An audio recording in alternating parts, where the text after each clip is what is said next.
Masu sauraro Assalamu alaikum da fatan kun waye gari lafiya. To a cikin shirin za ku ji cewa kamfanin ƙirƙirarriyar basira ta AI Anthropic ya ce babu wata barazana ko tsarotarwa daga gwamnatin Amurka da za ta sa ya sauya matsayarsa kan amfani da fasaharsa wajen sanya idanu a harkokin cikin gida ko kuma amfani da makamai. Shugaba Trump ya bayyana ɓacin ransa a game da halin da ake ciki a tattaunawar da suke da Iran akan shirin ta na nukiliya. A Najeriya, jam'iyyun adawa a kasar sun fara mayar da martani kan sabon jadawalin zaben da hukumar zaben kasar ta fitar dangane da babban zaben kasar da ke tafe. Kamar wani tarko ne gwamnatin Asuwaju Bola Ahmed Tinubu ta daura 'yan adawa domin 'yan adawa kar su samu damar fidda 'yan takarkari. Dole ne majalisa ta koma ta bibiyi wannan sabon kundin zaben da shugaban kasa ya sanya hannu domin a ba kowace jam'iyya dama. Har ila yau a Najeriya wasu al'ummar jihar Zamfara sun bayyana fargaba kan wani sabon salon dasa nakiya da 'yan bindiga ke yi a hanyoyin jihar Zamfara.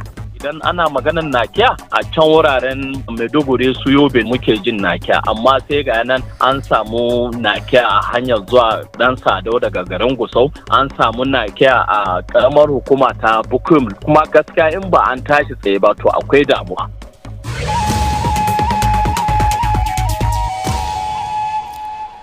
Akwai filinmu na gani muna hanya duk a cikin shirin to amma kafin mu shiga ciki sai na karanto labaran duniya. Suna na Aisha Sharif Baffa.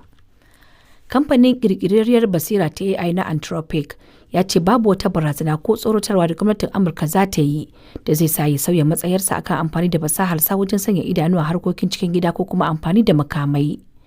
Sanarwar kamfanin ta zo ne bayan shugaba Trump ya ba hukumomin gwamnati umarnin daina amfani da ƙirƙirarriyar basira ta Anthropic.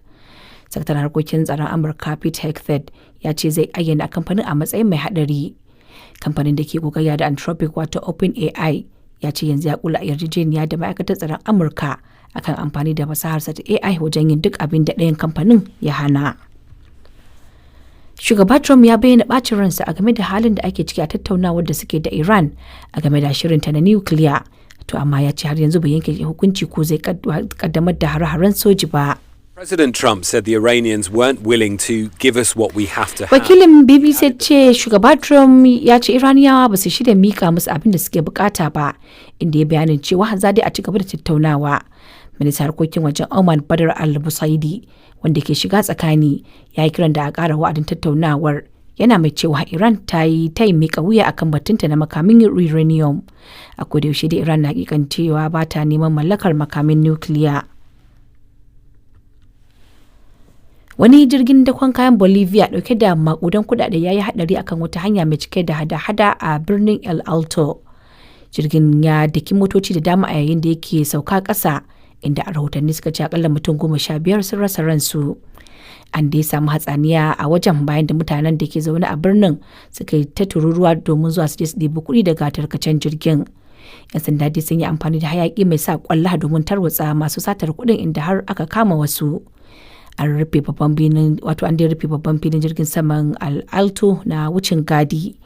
Babban bankin kasar ya buƙaci waɗanda suka ɗebi kuɗin da su mayar da su.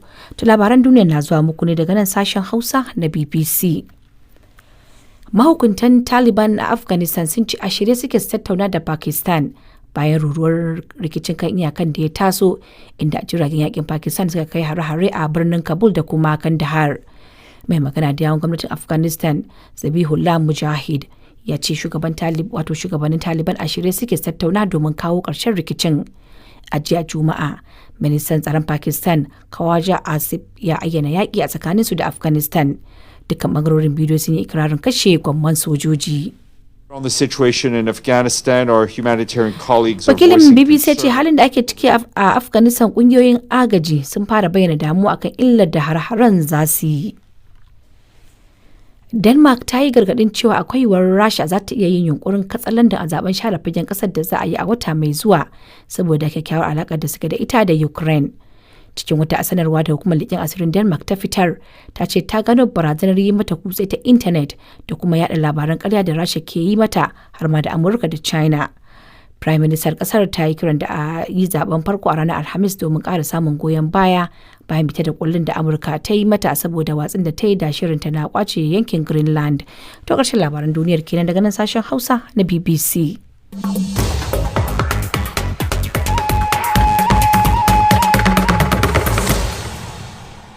To madalla yanzu kuma sai rahotannin da muke ɗauke da su a cikin shirin. Shugaba Donald Trump ya ce baya farin ciki da Iran a game da tattaunawar da Amurka ke yi kan shirinta na nukiliya a Geneva, inda Amurka ke shirin ɗaukar matakin soja a yankin.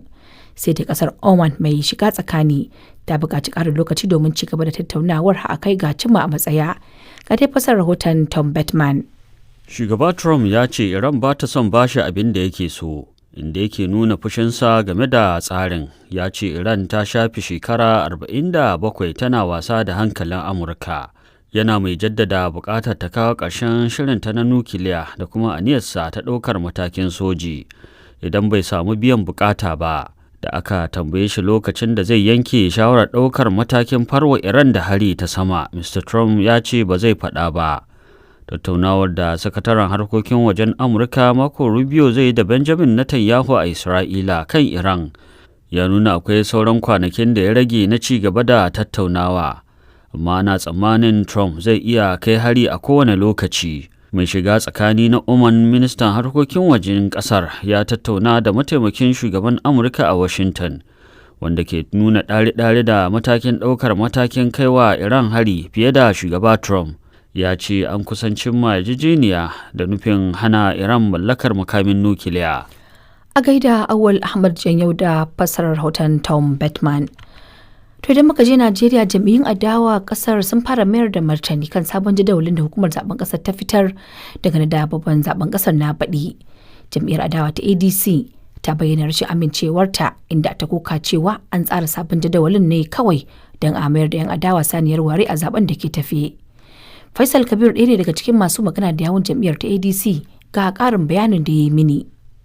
Fashi na 77 da wannan timetable ɗin da INEC ta fitar wannan sabon jadawalin kamar wani tarko ne gwamnatin Asuwaju Bola Ahmed Tinubu ta ɗaura 'yan adawa domin 'yan adawa kar su samu damar fidda 'yan takarkari. Kamar ya tarko.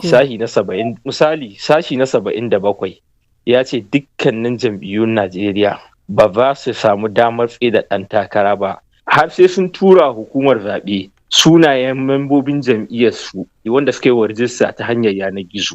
Yanzu maganar da muke da ke a wanda sabon wannan kundin tsarin zaben shine kyaura kwana 32 a rufe karɓar wannan sunayen a hukumar zaɓe.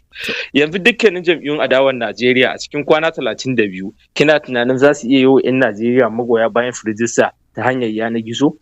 Abin da ya ɗauki jam'iyyar APC shekara ɗaya ba su gama ba.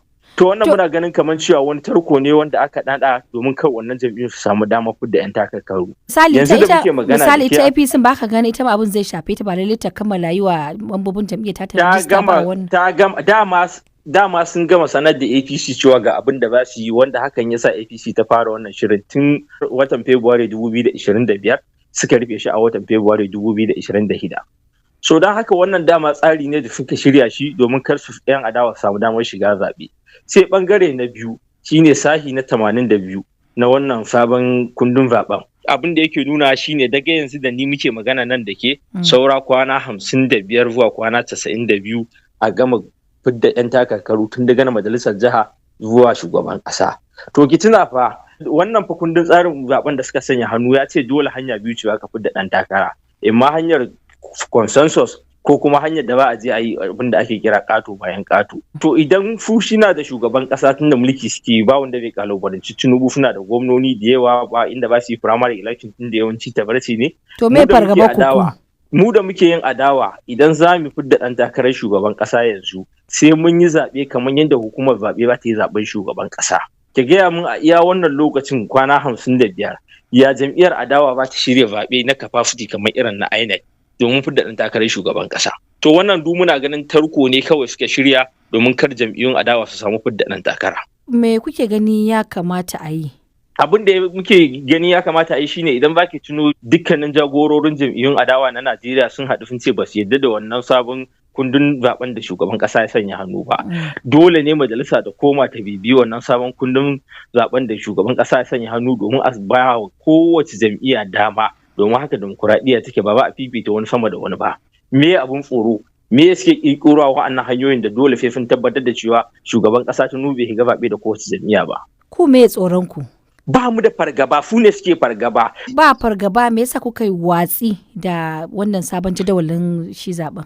Abin da ya sa muka yi saboda an ce doka ne dole sai kowace jam'iyya ta tura sunayen 'ya'yan jam'iyyar ta electronically zuwa ga hukumar zaɓe. To ba za ku hanzarta kafin wa'adin wannan lokaci kuma ku tattara sunayen mambobin jam'iyyar ku tura ma hukumar INEC din ba? Abin da ya ɗauki wani shekara ɗaya bai gama ba, kai kuma ya baka shi a kwana 32. Faisal Kabir ɗaya daga cikin masu magana da yawun jam'iyyar adawa ta ADC a Najeriya kenan. To har yanzu dai muna Najeriya inda wasu al'ummar jihar Zamfara suka bayyana fargaba kan wani sabon salon dasa nakiya da 'yan bindiga ke yi a hanyoyin jihar ta Zamfara.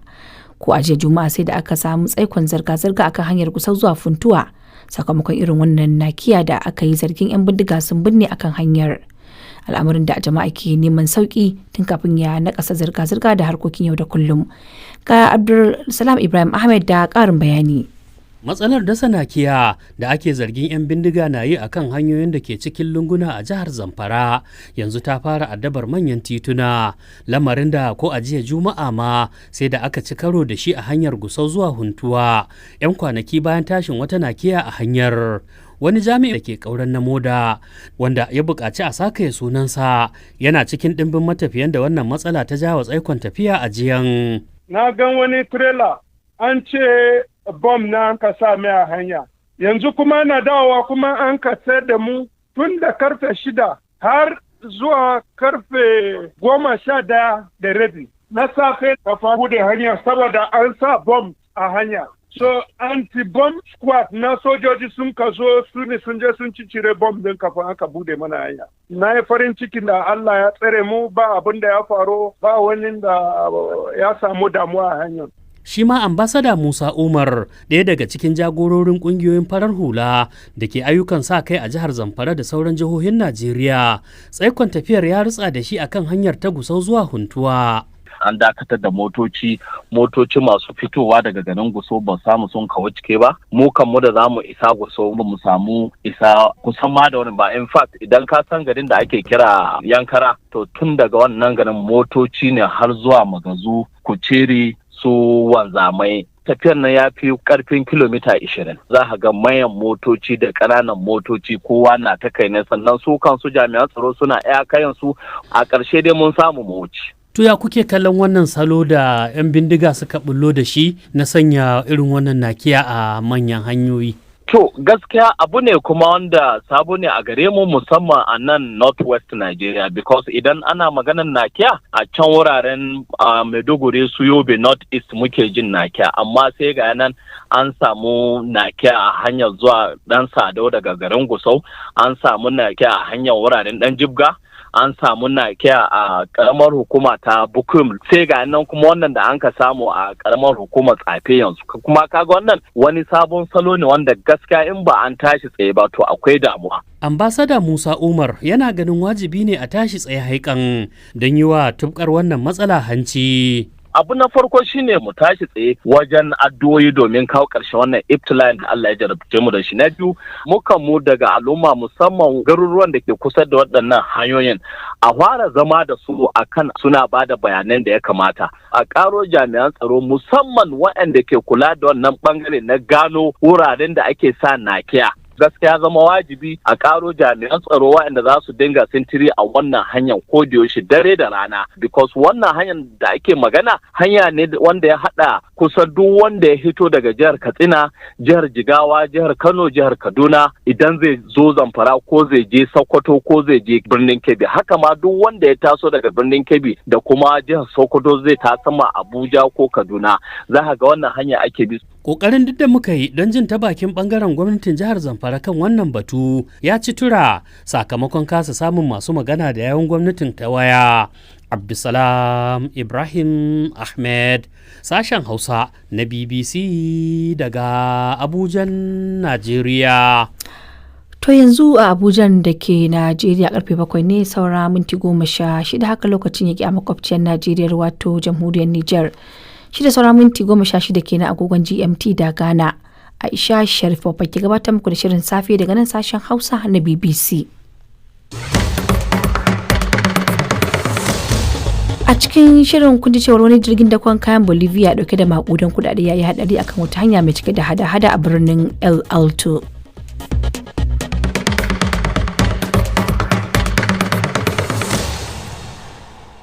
To madalla yanzu kuma sai filinmu na gani muna hanya.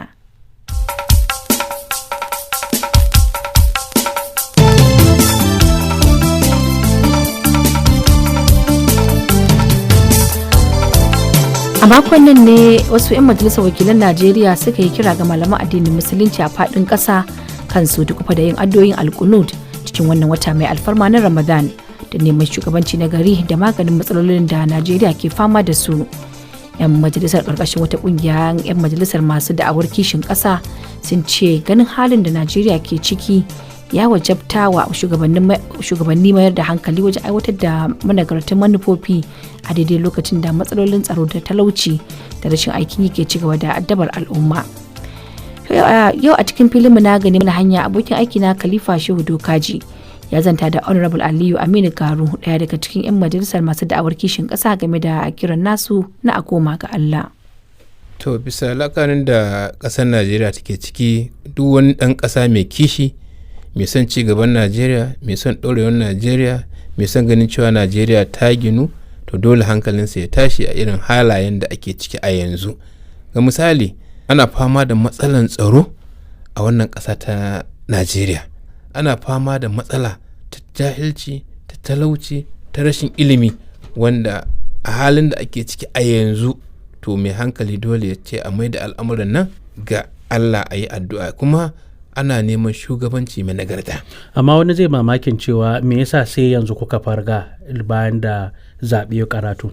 Duk lokacin da mutum Allah ya bashi shugabanci, to dole ka bashi lokaci, ka bashi dama, ka bashi uzuri, ka ga irin takun da yake tafiya a kai. So in ka duba yadda ake tafiyar da gwamnati a wannan shekara 2.5, to a gaskiya a halin da ake ciki yanzu matsaloli ba raguwa suka yi ba, karuwa suka yi, particularly a arewacin Najeriya matsalolin sun yi kamari, wanda a mafi yawan jihohinmu na arewacin Najeriya ana fama da rashin tsaro. To daga lokacin da aka ce kuma ana fama da rashin tsaro, to da ka samu cewa al'umma sun shiga wani cikin hali na kakanikayi, ba za ka samu dama ka yi noma ba, ba za ka samu dama ka yi kiwo ba, ka a ta ibadan ma ba za ka samu dama ka yi shi yadda ya kamata ba, ballantana maganan hidiman tattalin arziki. To amma kuma 'yan majalisar wakilai kuna da rawar da za ku taka wajen kawo wannan sauyi. Ba ka gani kuma za a ce kuma kun taka rawa wajen ƙara taimaka su ɓangaren zartarwar muguwar rawar da kuke cewa an taka da kuma akwai buƙatar gyara? Kasan duk abin da za ka yi a majalisa na ka faɗa ne, kuma akwai shugabanci, akwai tsare-tsare in ta majalisa, kuma ana amfani da mafi rinjaye. To in ka lura cewa majority duk abin da ko da ra'ayinka kai na ci gaba ne na gyara, amma mafi rinjaye ba su tafi da wannan ra'ayin ba, kaga cewa ba za ka yi galba ba. To aka kai irin wannan matsayin, ka duba cewa a yanzu yadda ake tafiya marasa rinjayen ba su da yawa, masu rinjaye sun fi yawa. Saboda haka matsayin ko da mutum ba ka so a matsayin siyasa ta Najeriya, in an ce abu na jam'iyyarka ne ko na shugabanninka ne, ko bura ka je ka amsa abun a baya ka dawo kana gunaguni, za ka aiwatar a cikin bainan jama'a. To saboda haka kaga halin da aka shiga ciki, kowa dole ka tausaya mishi. To kamar wanda tasiri kake ganin shi wannan kira da kuka yi zai yi wajen su kansu malaman su amsa kuma a ringa yin wannan addu'a? To an ka lura da cewa halin da ake ciki ma a yanzu, tun ma kafin mu nemi irin wayannan addu'o'i, su kansu malaman suna yunkuri, wayansu daga cikinsu suna iya kokarin sanin galin da ake ciki. Saboda haka wannan kaman mu ma mun karfafa musu gwiwa ne, mun tasar da su daga bacci.